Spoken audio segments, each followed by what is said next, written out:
ঢাকায় Asian cricket কাউন্সিলের এজিএমএই ঠিক হয়েছিল সেপ্টেম্বরে আরব আমিরাতে হবে 2025 এশিয়া কাপ। এসিসি ইতিমধ্যে আনুষ্ঠানিকভাবে জানিয়ে দিয়েছে টুর্নামেন্ট শুরুর দিনক্ষণ, প্রকাশ করেছে সূচিও। 9 সেপ্টেম্বর শুরু হয়ে 28 সেপ্টেম্বর শেষ হবে এশিয়ার সবচেয়ে বড় এই ক্রিকেট প্রতিযোগিতা।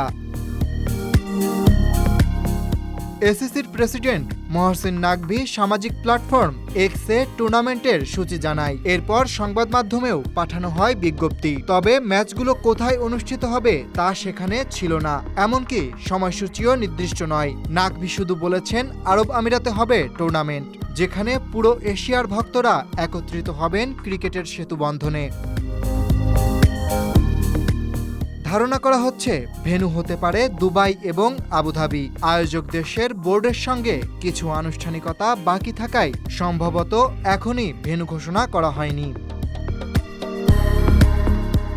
2টি গ্রুপে ভাগ হয়ে 8টি দল খেলবে এশিয়া কাপে। এ গ্রুপে আছে ভারত, পাকিস্তান, সংযুক্ত আরব আমিরাত ও ওমান। আর বাংলাদেশের বি গ্রুপের অন্য 3 দল হল শ্রীলঙ্কা, আফগানিস্তান এবং হংকং। টুর্নামেন্টের high voltage Bharat Pakistan match হবে 14 সেপ্টেম্বর। ওই ম্যাচের আগে 3 দিনের বিরতি পাবে ভারত, কিন্তু পাকিস্তান পাবে মাত্র 1 দিন। সূচিতে ভারতকে তাই সুবিধা দেওয়ার কথা বলছেন কেউ কেউ। এই ম্যাচ ঘিরে আবারও বিতর্কিত হয়েছে এসিসি।